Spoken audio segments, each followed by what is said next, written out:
Bonjour Nicolas Mirkovic. Bonjour. Vous êtes auteur du Martyr du Kosovo, Bienvenue au Kosovo et l'Amérique Empire, d'ailleurs qu'on a présenté au Dialogue franco-russe l'année dernière avec beaucoup de succès. Et à un moment donné, comme vous avez dit, cet ouvrage, l'Amérique Empire, était en première vente géopolitique sur Amazon France. Donc j'invite tout le monde à lire et acheter ce livre si vous ne l'avez pas encore fait. Actuellement, nous parlons beaucoup du conflit en Ukraine, ce qui est naturel, hélas. Et moi, j'ai envie un petit peu de revenir sur la question de la guerre en Kosovo que vous connaissez bien. Est-ce qu'il y a des similitudes dans le déclenchement de ces deux conflits, au Kosovo et en Ukraine? Traitement médiatique, déroulé C'est le même scénario. Il y a beaucoup de similitudes. D'ailleurs, j'avais fait beaucoup d'actions humanitaires au Kosovo. Et quand j'ai vu ce qui se passait en 2014, même un petit peu avant, en Ukraine, et que j'ai vu le coup d'État et ce qui se passait ensuite au Donbass, non seulement j'ai continué mes missions humanitaires au Kosovo, mais j'ai commencé à en faire en Donbass parce que j'ai vu qu'à ce moment-là, le scénario qui s'était déroulé en ex-Yougoslavie allait se dérouler en Ukraine et que là, on était à côté de la Russie et que ça allait prendre des proportions beaucoup plus importantes. Donc c'est le même scénario. Si vous voulez, je vois les mêmes choses. Je revis aujourd'hui, avec peut-être un petit peu moins de passion parce que je ne suis pas russe ni ukrainien, mais ce que j'ai vécu pendant les années 90 en tant que Serbe. On a tout d'un coup les États-Unis qui décident de chambouler une région, un pays du monde pour leurs propres intérêts géopolitiques, comme ils l'ont fait en ex-Yougoslavie. La Yougoslavie aurait pu être un pays qui allait continuer de vivre. Les atlantistes ont décidé de le découper violemment. Ils auraient pu s'appuyer sur des factions pacifiques. Il y avait bien évidemment au sein des différents peuples des Balkans des mouvements ultranationalistes qui voulaient en découdre, mais il y avait aussi des courants pacifistes. On aurait pu soit sauver la Yougoslavie, soit s'appuyer sur les factions pacifiques pour trouver une solution sans guerre. Ça n'a pas été du tout la volonté des atlantistes. Et je savais que quand il y avait le coup d'État en 2014, coup d'État violent, avec vraiment en plus tous les artifices des révolutions de couleur organisées par les États-Unis, on avait soi-disant des révolutions pour la paix, pour la démocratie, alors que c'était des mouvements antidémocratiques, puisqu'ils ont chassé un président élu démocratiquement, avec l'appui sur des mouvements extrémistes. Dans les Balkans, les États-Unis se sont appuyés sur des islamistes, ils se sont appuyés sur des mouvements néo-nazis, croates, et j'ai vu qu'ils faisaient la même chose en Ukraine. Les États-Unis, j'explique dans mon livre L'Amérique Empire, la méthode des 5 M, comment est-ce que les États-Unis préparent des révolutions de couleur, et j'ai revu le même scénario se dérouler, et je savais que ça allait mal se terminer parce que c'était sur la frontière de la Russie, et que la Russie, contrairement à l'ex-Yougoslavie, à l'Irak, à l'Afghanistan, avait les moyens de répondre et que la Russie n'allait pas se laisser faire. Et je disais dès 2014, attention, si on n'agit pas rapidement, cette situation va se dégénérer et ça peut avoir des conséquences néfastes qui dépassent largement le scope des frontières ukrainiennes. Vous continuez des missions humanitaires, notamment au Kosovo. Qu'est-ce qui se passe en ce moment au Kosovo? Parce qu'on parle tout le temps de l'Ukraine, mais il y a d'autres conflits plus ou moins dormants ou les vrais conflits qui existent partout dans le monde, mais on n'en parle pratiquement pas. On en parle moins. Comme la Russie est évidemment très occupée en ce moment dans son conflit en Ukraine et sur son pourtour immédiat, on voit aussi qu'il y a des tentatives de révolution de couleur en Géorgie. Il y a eu des escarmouches au Kyrgyzstan, en Ouzbékistan. Les Russes sont moins présents aujourd'hui en Serbie. Ils sont tout à fait derrière le président Vučić, en tout cas dans la défense du peuple serbe du territoire du Kosovo. Les Américains et Bruxelles en profitent pour avancer leurs pions, parce que du coup, il y a une présence moins forte de la Russie. Ce qui est important de comprendre, c'est que les atlantistes ont suscité en 1999 une guerre totalement illégale, ont créé ce pays fantoche qui s'appelle le Kosovo. Il n'y a dans aucun livre d'histoire un peuple kosovar, une langue kosovarde, une histoire kosovarde, ça n'existe pas. Ils ont inventé ce pays qui n'est pas reconnu par des pays qui représentent 5/7 de l'humanité. 2 membres du Conseil de sécurité des Nations Unies ne reconnaissent pas le Kosovo. L'Argentine, l'Algérie, le Brésil, l'Espagne, Chypre, l'Inde, la Chine ne reconnaissent pas le Kosovo. Le Vatican ne reconnaît pas le Kosovo non plus. Et les atlantistes ont créé une situation très compliquée dans les Balkans, puisqu'il y a cet État qui est inventé de toutes pièces et qui ne correspond à rien. Et ils voudraient que les Serbes l'abandonnent. Et ils profitent en ce moment pour mettre la pression sur le président Vučić, le président serbe, pour qu'il reconnaisse le Kosovo indépendant pour normaliser les relations. Or, les Serbes ne peuvent pas abandonner le Kosovo. Nous, Serbes, disons Kosovo et Metochi. Ce sont les deux parties de ce qu'on appelle nous Kosovo aujourd'hui. C'est important parce que Metochi, c'est un terme grec qui veut dire terre d'église. Donc c'est vraiment le cœur non seulement de la Serbie, mais de l'église orthodoxe serbe. Et donc les atlantistes ont mis la pression, et notamment à travers Emmanuel Macron et le chancelier allemand ont écrit un courrier directement au président Vučić en lui demandant non pas de reconnaître officiellement, mais de normaliser la situation. Donc du coup, Schulz et Macron envoient ce courrier en disant qu'il faut que la Serbie, à travers un certain nombre de mesures qui sont en train d'être discutées en ce moment, reconnaissent les frontières du Kosovo, reconnaissent les emblèmes du Kosovo, reconnaissent les papiers du Kosovo. En gros, c'est une reconnaissance de l'indépendance de fait sans prononcer le mot indépendance. Mais quand on sait lire entre les lignes, on comprend que la Serbie devrait reconnaître le Kosovo indépendant. Ce que les Serbes ne peuvent pas faire et ce que Vučić ne veut pas faire. Il a d'ailleurs dit à de nombreuses reprises qu'il ne voulait pas reconnaître l'indépendance du Kosovo. Et je rappelle que la résolution 1244 de l'ONU reconnaît aujourd'hui le Kosovo comme faisant partie de la Serbie. L'ONU ne reconnaît pas le Kosovo indépendant. Mais comme Vučić est un peu seul en ce moment au niveau international, il a cette pression incroyable. Il le dit, vous ne pouvez pas savoir la pression que nous avons en ce moment, de la part de Bruxelles et de Washington. Il va y avoir une rencontre bientôt à Ohrid, en Macédoine du Nord, entre le responsable des Albanais du Kosovo, Albin Kurti, et Aleksandar Vučić, le président serbe, pour essayer de signer ce document. Et il y a beaucoup de craintes en ce moment en Serbie que Vučić, sous la pression, qui est une pression essentiellement économique, le cœur des Serbes ne veut absolument pas abandonner le Kosovo, mais il y a des pressions économiques très importantes. La Serbie réalise 66% de ses importations et exportations avec des pays de l'Union européenne, et on fait peser avec des méthodes de voyous, de mafieux, sur les épaules du président serbe la possibilité qu'il n'ait plus d'aide, qu'on lui ferme des marchés, qu'on n'investisse pas en Serbie si ne signe pas ce document. On va voir ce qui se passe, mais c'est une situation qui est très délicate, et je rappelle juste que la situation n'est pas du tout apaisée dans les Balkans. L'OTAN avait promis, et les États-Unis avaient promis la paix, la prospérité, l'amitié entre les peuples. Les Balkans demeurent une cocotte minute qui ne demande qu'à exploser. Un autre pays artificiel, qui est la Bosnie-Herzégovine, est complètement séparé, déchiré, avec un taux de chômage qui frôle les 40%. L'ensemble des Balkans est globalement pauvre. L'industrie qui existait, locale, qui existait au temps de la Yougoslavie, a disparu. Ce ne sont que des multinationales qui viennent de pays atlantistes qui se sont installés dans les Balkans et qui se servent des habitants des Balkans comme de la main-d'œuvre bon marché. Que les personnes soient bosniaques, musulmanes, bosniaques, serbes, slovènes, croates, macédoniens ou albanais, tous ont perdu dans ces guerres. Et donc évidemment, quand vous avez le risque de la guerre, quand vous avez des tensions, quand vous êtes pauvre, quand il y a de la corruption, eh bien, les risques que cela éclate de nouveau sont bien réels. Et on voit que ces méthodes atlantistes, soi-disant de paix, etc., ne se réalisent pas, et la Yougoslavie est comme l'Afghanistan, comme l'Irak, comme la Syrie, une zone qui demeure très pauvre, qui demeure à risque de nouveaux conflits, et que les atlantistes ne cherchent que leurs propres intérêts et pas du tout les intérêts des peuples qu'ils sont censés défendre. Pour revenir à votre ouvrage « L'Amérique Empire », d'où viennent les racines des aspirations américaines pour régner dans le monde entier ?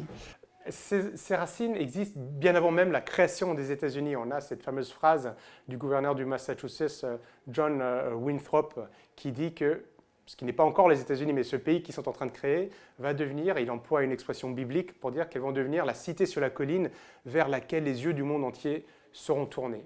Le premier président des États-Unis, le chef de la rébellion contre les Britanniques, George Washington, part des États-Unis comme d'un infant empire, on pourrait dire un empire naissant ou un jeune empire. Le deuxième président des États-Unis, John Adams, part de la République fédérative des États-Unis, qui par ses vertus pures, vertueuses et civiques, dominera le monde, régnera pour toujours et introduira la perfection de l'homme. C'est un programme qui est quand même assez ambitieux pour un tout petit pays qui vient de naître de 13 colonies, qui viennent de se battre contre les Britanniques. Ils ont toujours eu ça dans leur ADN. Cette volonté à la fois qui est un mélange de messianisme, de revanche sur l'ancien monde, et ensuite qui a été, qui a été mélangée à des volontés purement impérialistes américaines, capitalistes, qui est vraiment l'essence de la création des États-Unis, de conquête de territoire. La subtilité de l'impérialisme américain et qu'il consiste non pas forcément en des conquêtes de territoires purs, une fois que les Américains avaient gagné tout le territoire entre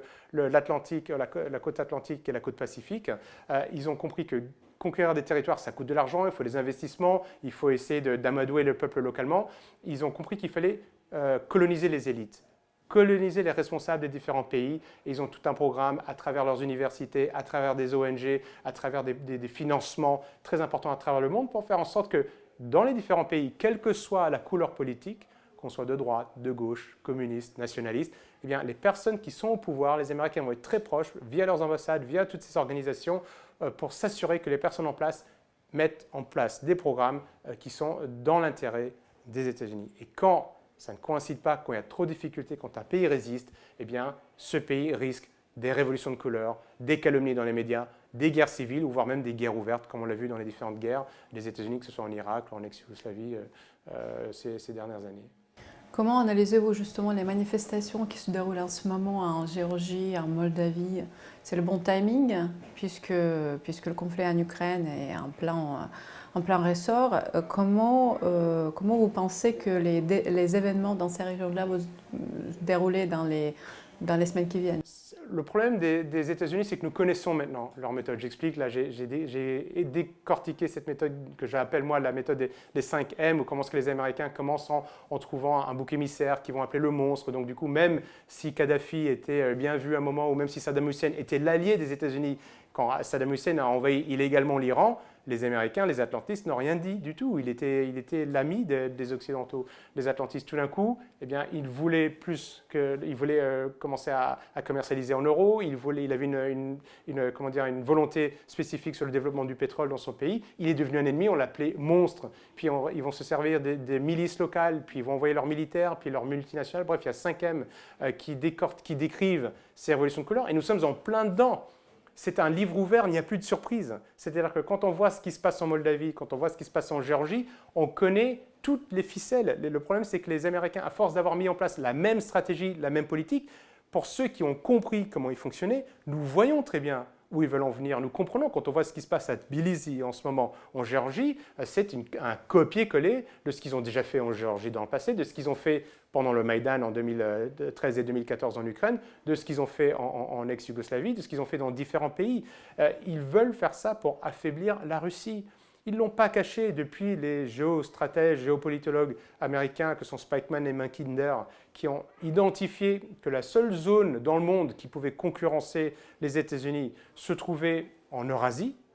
Depuis qu'ils ont identifié ça, toute la stratégie américaine consiste à faire en sorte qu'il n'y ait pas de concurrents. Ils sont l'hégémon, ils sont la grande puissance internationale. Et c'est vrai que c'est un très grand pays, plus de 350 millions d'habitants, ils ont le dollar, ils ont une puissance financière impressionnante, ils ont plus de 700 bases militaires dans le monde. Et toutes les routes maritimes sont couvertes par des navires américains. La seule zone d'où pourrait naître un concurrent qui pourrait faire peut-être chuter ou au moins affaiblir cet empire américain pourrait venir de l'Eurasie. Et la stratégie des États-Unis est d'affaiblir ces puissances qui aujourd'hui sont très clairement la Russie, dans une moindre mesure, et surtout la Chine, qui fait peur aux États-Unis, parce que les États-Unis se disent, si on a un concurrent, nous allons perdre notre hégémonie et notre plan mondialiste va s'effondrer. Justement, le processus de la dédollarisation qui est bien en cours, et c'est l'intérêt vital pour les États-Unis, puisque c'est le roi dollar. Comment l'Empire va réagir, sachant qu'elle peut perdre son roi? Elle va réagir évidemment très mal, parce que vous savez, les Américains sont malins. On dit toujours, oh, ils sont pas très malins les Américains. Il ne faut pas dire ça. Ils sont quand même, en tout cas ceux qui dirigent les États-Unis, qu'ils soient au pouvoir ou dans les arcanes du pouvoir, sont très malins. Et quand ils ont vu, après Bretton Woods, qu'ils imprimaient plus de dollars qu'ils n'avaient de réserves d'or, du jour au lendemain, ils ont dit, bah, on n'assure plus vos réserves d'or avec le dollar. Et le monde n'a rien dit. Donc ils ont vu qu'ils étaient déjà arrivés à un point d'invincibilité dans les années 70. Puis ils ont eu ce génie de négocier avec les pays, les pétromonarchies du Golfe, cet accord par lequel on pouvait acheter que du pétrole et du gaz à ces pétromonarchies qu'avec des dollars. Ce qui voulait dire que le monde entier devait se procurer des dollars avant de s'acheter du pétrole ou du gaz, qui sont les nerfs de toutes les économies.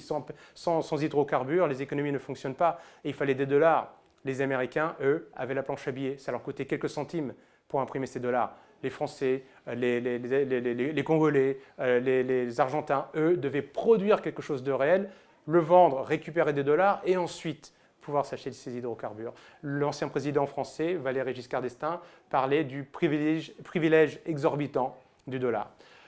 Ça, c'est un des piliers de l'Empire américain. Grâce à ça, les États-Unis, eh bien, ils peuvent rayonner sur le monde parce que le monde entier a besoin de leur monnaie et le monde entier fait confiance dans l'économie américaine. Tant qu'il y aura cette confiance, le dollar sera utilisé. Parce que pourquoi est-ce qu'on fait confiance au dollar? Parce qu'un dollar aujourd'hui, je vais prendre un exemple, imaginons qu'il permette de payer un litre d'essence, il y a de fortes chances que dans 15 jours ou dans un mois, ils permettent encore d'acheter un litre d'essence. Si vous avez une monnaie qui est moins fiable, eh bien aujourd'hui, vous allez peut-être acheter un litre d'essence et peut-être dans un mois, vous allez avoir besoin de 2 équivalents, enfin 2 unités de la monnaie de ce pays-là pour acheter un litre d'essence. Donc, on fait confiance au dollar. Et ça a été l'histoire des États-Unis depuis la fin de la Deuxième Guerre mondiale. Ce qui se passe maintenant avec la dédollarisation, c'est que les pays se sont rendus compte qu'ils étaient tributaires des États-Unis. Parce qu'en plus, les Américains ont adossé à ce dollar un droit d'extraterritorialité. C'est-à-dire que si vous utilisez des dollars, et c'est ainsi que la BNP, banque française à travers une filiale, s'est vue imposer une amende de 9 milliards de dollars. Je demande aux personnes qui nous écoutent de se rendre compte de ce que c'est que 9 milliards, c'est gigantesque. Pourquoi ? Parce qu'une filiale de la BNP, en toute légalité, a fait du commerce avec l'Iran. Il n'y a aucun droit international qui n'a pas été respecté. Le droit français a été respecté, le droit international a été respecté, mais l'Iran était sur la liste noire des États-Unis.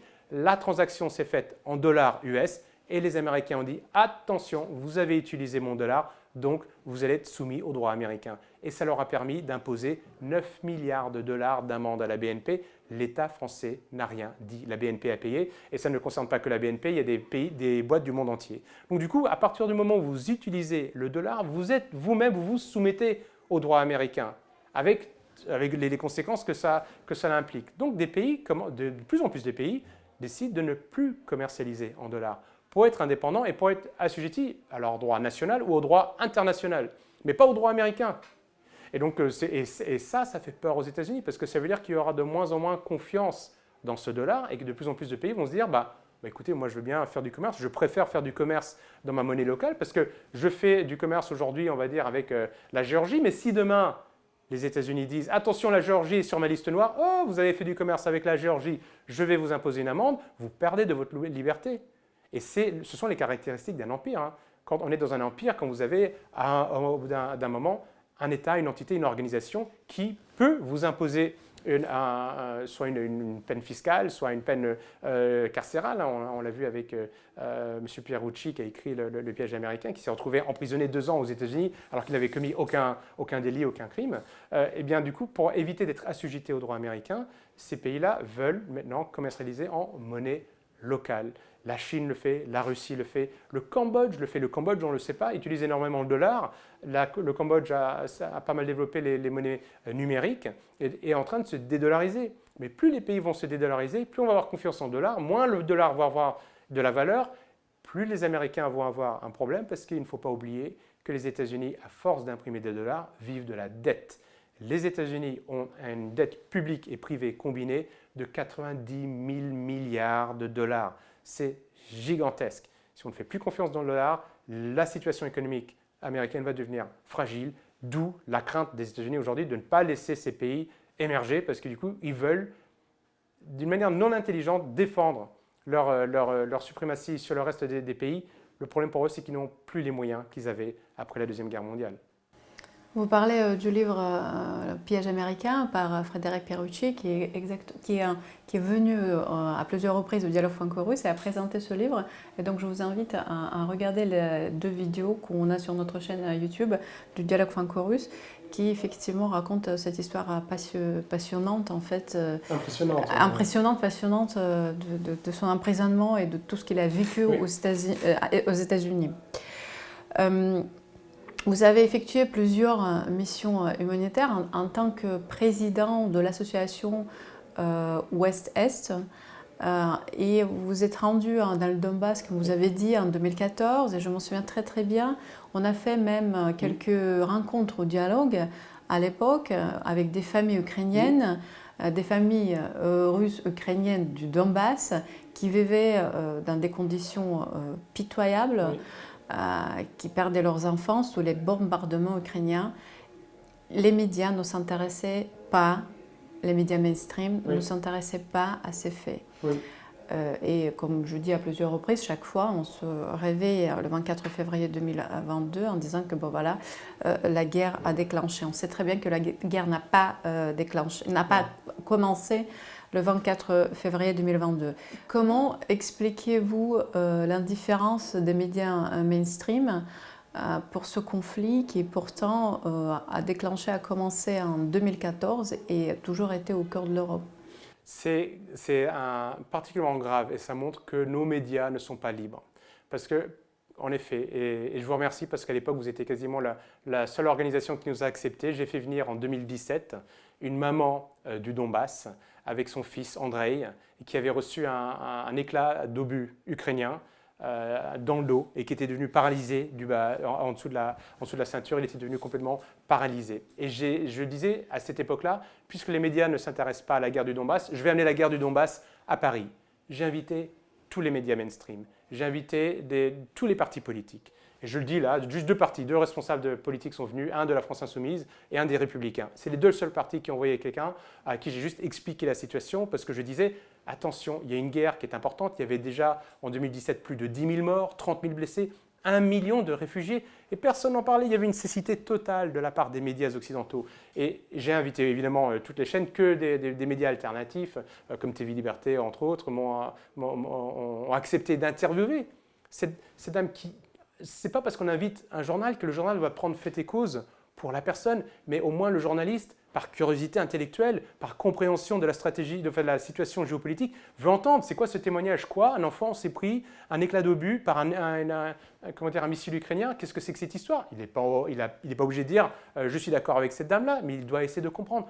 Personne n'a envoyé. Donc du coup, les médias en France ne sont clairement pas libres. Ça, c'était la conclusion. Je le savais déjà un petit peu avant, j'avais vécu pendant les années 90, et c'est triste. Et c'est pour ça, explique aussi pourquoi aujourd'hui, j'ai vu qu'il y a une enquête de l'université d'Oxford qui montre que pour la première fois en France, de plus en plus de personnes se détournent des médias mainstream pour aller chercher de l'information dans les médias alternatifs parce qu'on ne fait plus confiance dans les journalistes. J'invite tous les journalistes de la place parisienne pour expliquer une situation de guerre en Europe à 2 heures de vol de Paris qui peut dégénérer, et on voit aujourd'hui qu'elle a clairement dégénéré.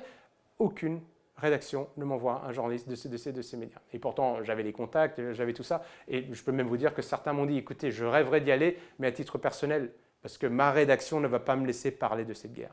Donc du coup, il y a une volonté, une espèce de chape de plomb qui existe sur les journalistes en France aujourd'hui pour parler de certains sujets et ne pas parler d'autres sujets. Et c'est une tristesse, parce que le métier de journaliste consiste à se renseigner. Et en tant que citoyen, on n'est pas obligé de croire tout ce que dit un journaliste ou un autre, mais on doit avoir plusieurs sources d'informations pour se faire sa propre opinion. Le problème, c'est qu'on est dans une situation aujourd'hui où les médias ne nous laissent pas faire notre propre opinion en nous disant voilà ce que disent les Ukrainiens qui sont pour Kiev, voilà ce que disent les Ukrainiens qui sont pour la Russie, voici ce que dit Moscou, voici ce que dit l'ONU, voici ce que disent les journalistes qui sont sur place, faites-vous votre propre opinion, ayons un débat intelligent. Non, on est dans la fabrication du consentement, ce qu'avait déjà énoncé Walter Lippmann au début du XXe siècle, ce qui avait été ensuite expliqué par Noam Chomsky. On veut que les gens pensent de la même manière.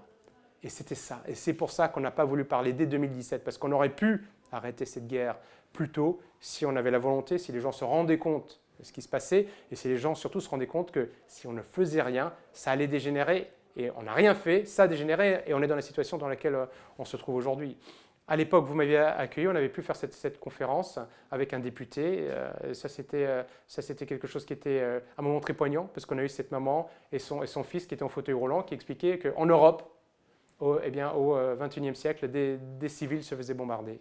Et les gens ne se rendaient pas compte de ça. C'était, je leur ai dit, très émouvant, très dur de voir ça. Et je suis toujours en contact avec cette maman et ils sont encore en guerre. Ils sont en plein dedans. Et on aurait pu arrêter ça si on s'était réveillé plus tôt et si nos politiques et nos journalistes faisaient vraiment leur boulot de terrain et essayaient de trouver une solution pacifique, essayer de comprendre ce qui se passait réellement sur place. Nous avons fait plusieurs conférences récemment et justement, je pense que c'était la semaine dernière, on dit voilà, les Russes ne veulent pas négocier. On sait très bien que Zelensky, au début du conflit, voulait absolument négocier avec les Russes, mais Boris Johnson a dit niet. Oui. Donc vous ne pouvez pas terminer cette guerre comme ça. Puisque personne ne veut négocier, et on arrive en quelque sorte dans la prolongation sur le temps long de ce conflit-là, de cette guerre, on peut le dire maintenant que c'est la vraie guerre. Quels sont vos pronostics, vous qui vous êtes allé dans la région, vous connaissez un petit peu le terrain sur place, avec toutes les forces qui sont sur place en ce moment, les forces de l'OTAN, les Russes, les Ukrainiens. Comment on peut négocier? Peut-on encore négocier? Comment Oui, on doit négocier. On doit négocier parce que c'est dans l'intérêt de tout le monde de ne pas avoir la guerre qui se répand à d'autres pays européens, voire même qui pourrait devenir mondiale. On doit trouver la paix. Et puis c'est dans l'intérêt de l'Europe. Je vous rappelle qu'on nous avait vendu, moi je me souviens à l'école, à l'université, on nous disait que l'Europe c'est la paix, que l'Europe c'est la démocratie. Et on voit qu'aujourd'hui l'Europe est complètement absente. Au contraire, le discours de Ursula von der Leyen ou de Josep Borrell est de amener des armes, amener de la guerre. Enfin, on est aux antipodes. C'est vraiment, on vit quelque chose d'assez incroyable où sans vergogne, ceux qui nous avaient promis que l'organisation, la construction européenne allait nous protéger sont en train de nous montrer qu'au contraire, nous sommes l'épée, nous ne sommes pas la paix, nous sommes l'épée dans la main des États-Unis qui, pour des intérêts propres, ne veulent pas que la Russie devienne un grand acteur international. C'est ça le fond du sujet. On a intérêt, il faut militer pour la paix. Déjà, je pense que c'est important que tout le monde, chacun, là où il se trouve, milite pour la paix, disent on ne veut pas, il faut qu'on arrête la guerre. Évidemment, c'est une histoire entre Russie et États-Unis. Les Ukrainiens, malheureusement, beaucoup d'Ukrainiens servent de chair à canon pour les Américains. Zelensky, le jour où il abandonnera le pays, je pense que malheureusement, il est trop soumis aux États-Unis. Comme vous le disiez tout à l'heure, il voulait négocier la paix avec la Russie. Nous savons aujourd'hui que les discussions à Ankara étaient bien avancées pour trouver une solution dans les premières semaines de la guerre. Boris Johnson, comme on l'avait dit, débarque en disant « si vous faites ça, on vous abandonne ». Et donc malheureusement, il est tenu. Zelensky est tenu aujourd'hui alors qu'il avait été élu par les Ukrainiens, justement, qui avait dit à un moment on ne veut ni des partis traditionnels, on veut quelqu'un de frais, un comédien qui nous avait promis en plus la paix au Donbass. On voit que Zelensky n'apporte pas ça aujourd'hui. Il faut la paix. Le problème, c'est que ni la Russie, ni les États-Unis ne peuvent perdre. Si la Russie perd en Ukraine, eh bien, elle sera la prochaine sur la liste, parce que cette guerre qui a été poussée, encouragée, financée, fomentée par Washington a fait de l'Ukraine une étape ultime sur la frontière russe. La prochaine étape, ça sera la Russie. Nous connaissons la stratégie des États-Unis. C'est la doctrine de Wolfowitz qui a été très clairement édictée au début des années 90, mais qui n'est que la suite d'une longue liste de stratégies mises en place par les États-Unis, que ce soit la doctrine Monroe, que ce soit par le corollaire, le corollaire de Monroe, Zbigniew-Brzezinski, qui explique qu'on ne veut pas de concurrents en Eurasie, on ne veut pas de grandes puissances qui puissent nous faire de l'ombre. Donc si la Russie perd, l'Ukraine devient une nouvelle frontière avec des missiles qui peuvent atteindre Moscou en 4 minutes, et avec aussi le rapprochement de toute la politique, la stratégie atlantiste, cancel culture, wokisme, qui se rapproche de Moscou pour essayer de retourner les Russes contre le gouvernement en place. Donc les Russes ne peuvent pas se le permettre. N'oublions pas non plus que la Russie, dans son histoire, a été attaquée à travers les plaines d'Ukraine par les Polonais, par les Lituaniens, par les Polonais-Lituaniens, donc par la France, par la Suède, 2 fois par l'Allemagne. Les gens oublient ça. C'est par cette plaine d'Ukraine que les Russes ont été attaqués dans leur histoire. Donc ils ne peuvent pas laisser un ennemi ouvert sur ce territoire. Les Américains ne peuvent pas se permettre de perdre non plus, parce que s'ils perdent, leur empire, pour la première fois depuis longtemps, on va voir une puissance qui aura freiné, voire même fait reculer la puissance américaine. Les alliés des États-Unis vont commencer à avoir peur en se disant « Oh, on s'est tous mis sous l'ombrelle protectrice des États-Unis », en se disant « Nous allons saborder notre propre souveraineté au profit des États-Unis ». C'est ça l'atlantisme. Les atlantistes pensent que les États-Unis défendront mieux l'Occident que chaque pays indépendant. Ils vont avoir peur parce que les États-Unis vont commencer à s'effriter. Ça sera un affront pour la stratégie de Washington. Et n'oublions pas qu'on parle souvent, le monde dit que, mais le monde dont on parle dans les médias occidentaux, ce sont les pays occidentaux. La plupart, l'Institut Wilson, qui est un institut américain, a bien analysé que vous avez les pays qui imposent des sanctions à la Russie aujourd'hui ne représentent que 16% de la population mondiale. C'est-à-dire qu'il y a une bonne partie de la planète, même si plusieurs de ces pays ont condamné l'invasion de l'Ukraine par la Russie, n'imposent pas de sanctions et attendent autre chose et ne veulent pas de l'atlantisme, ne veulent pas de la politique américaine sur leur territoire. Donc, si les États-Unis perdent, l'Empire va continuer à s'effriter. Et ça veut dire qu'un nouveau monde va commencer à voir le jour, un nouveau monde où les États-Unis ne seront pas forcément le pilier. Nous savons que la Russie, la Chine, mais également l'Afrique du Sud, des pays en Amérique du Sud également, veulent un monde multipolaire où on n'a pas un seul pays qui est en train de dicter sa loi au globe, mais par l'équilibre de la puissance. Eh bien, on a un monde où les intérêts sont mieux protégés parce que chacun a intérêt à faire un peu attention parce que s'il devient trop important, si la divisée est trop impériale, il y aura un équilibre par les puissances des autres pays du monde qui, pour que ça marche, se soumettent tous au droit international qui doit être l'arbitre au-dessus des nations. Les États-Unis ne respectent pas le droit international. Quand les États-Unis organisent un coup d'État ou aident un coup d'État en Ukraine, c'est totalement illégal aux yeux de la charte de l'ONU. C'est illégal, comme ça a été illégal quand ils l'ont fait au Guatemala, au Congo, en ex-Yougoslavie. Personne ne leur dit rien parce qu'ils sont au-dessus du droit international. Vous savez, on a l'ancien secrétaire général de l'ONU, qui connaît très très bien l'institution, Boutros Boutros-Ghali, qui a dit que l'ONU n'est qu'un outil au service de la politique étrangère américaine. On doit arrêter ça, on doit revoir les institutions, avoir un droit international signé et respecté par les pays, dans un monde multipolaire où l'équilibre est fait par le respect du droit international et par le fait qu'il y ait plusieurs pôles de puissance qui font que chaque pôle fait attention parce qu'il n'est pas hégémonique au niveau planétaire. Donc les États-Unis doivent faire attention à ça. Je pense que le sens de l'histoire, c'est la multipolarité et que les États-Unis feraient mieux de le reconnaître le plus tôt possible. Parce qu'ils resteront toujours un grand pays avec beaucoup de richesses, beaucoup de puissance, plus de 350 millions d'habitants. Ils ont toujours été leaders, ils sont très malins là-dedans sur tout ce qui est recherche et développement, sur tout ce qui est technologique. Ils pourront rester un grand pays, mais il faut qu'au sein même des États-Unis, c'est ce que disait Hugo Chavez, c'est les seuls qui peuvent nous sauver des États-Unis, ce sont les Américains eux-mêmes. Beaucoup d'intellectuels américains sont contre, c'est Noam Chomsky, sont contre cette intervention. On peut faire une liste très très très longue, et ça c'est positif. C'est-à-dire qu'au sein même des États-Unis, des personnes qui rayonnent, qui ont de l'influence, sont en train de mettre en garde l'État américain contre le danger. Et ils rappellent, attendez, soyons, et n'oublions pas que le précédent président américain, Trump, disait qu'il fallait pas que les États-Unis continuent de faire des guerres dans le monde entier. D'ailleurs, c'était le seul président qui n'avait pas mené, un des seuls présidents américains qui n'avait pas mené de nouvelles guerres à l'étranger. Donc il y a cette conscience dans une partie de l'élite américaine, il faut qu'elle se développe.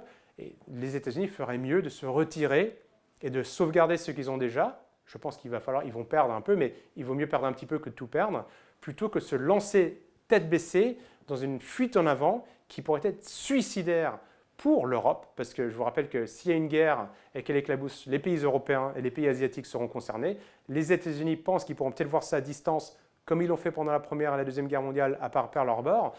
C'est un risque, je pense, qui ne peuvent plus se permettre de prendre aujourd'hui, parce qu'ils peuvent être impliqués dans cette guerre directement, et nous savons que plusieurs pays européens ou asiatiques ont des missiles qui peuvent aujourd'hui atteindre les États-Unis. Donc dans l'intérêt de tout le monde, qui recule?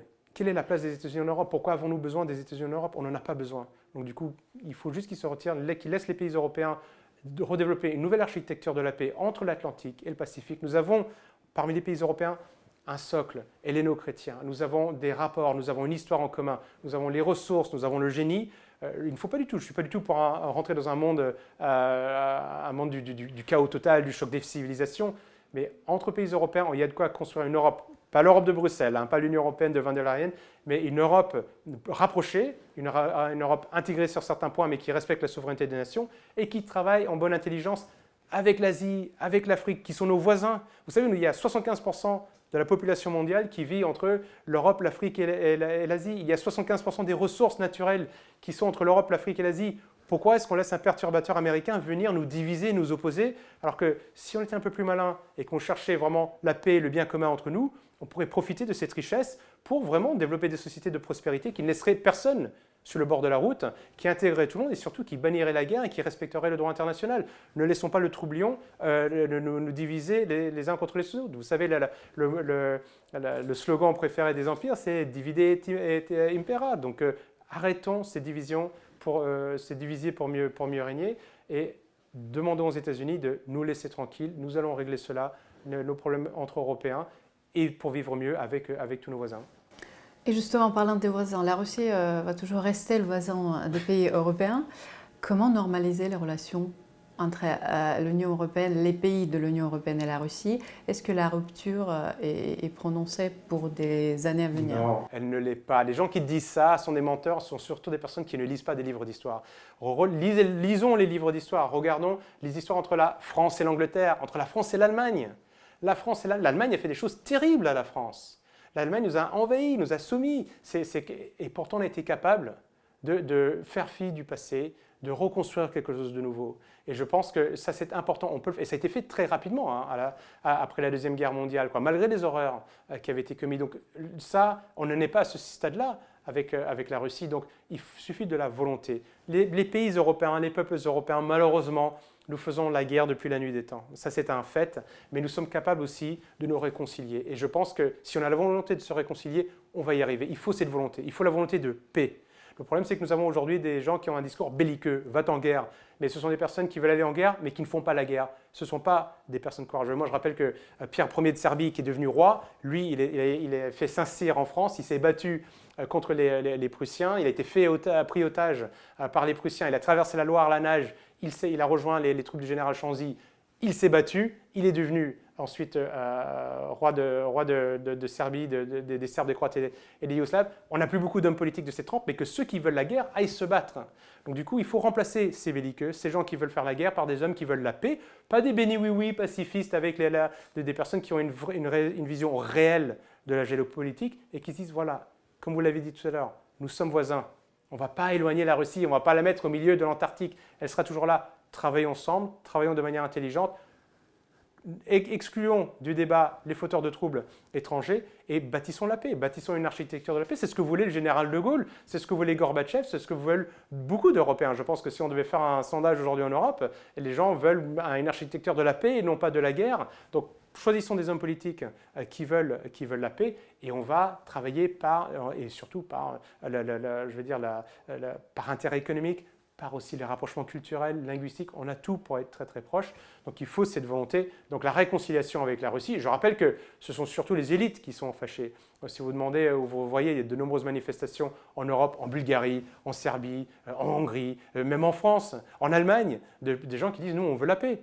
On veut la paix, donc du coup la réconciliation est possible, il faut juste des hommes, je vais reprendre un extrait de la Bible, des hommes de bonne volonté, on peut construire la paix, ça c'est sûr. Merci Nicolas Merkovitch d'être optimiste, d'avoir trouvé du temps pour venir au Dialogue franco-russe. Merci d'être là. J'espère vous revoir bientôt avec notre public pour présenter de nouveaux ouvrages. Merci à vous, ce sera avec grand plaisir. Nicolas, nous avons des partenaires habituels de nos conférences et de nos interviews. C'est l'édition bilingue Natania. Donc c'est un français et un russe. Donc je suis heureuse de vous donner ce petit livre et j'invite tout le monde, ceux qui nous suivent, à chercher des livres des éditions Natania et les aider pour pouvoir vendre un petit peu plus d'ouvrages franco-russes.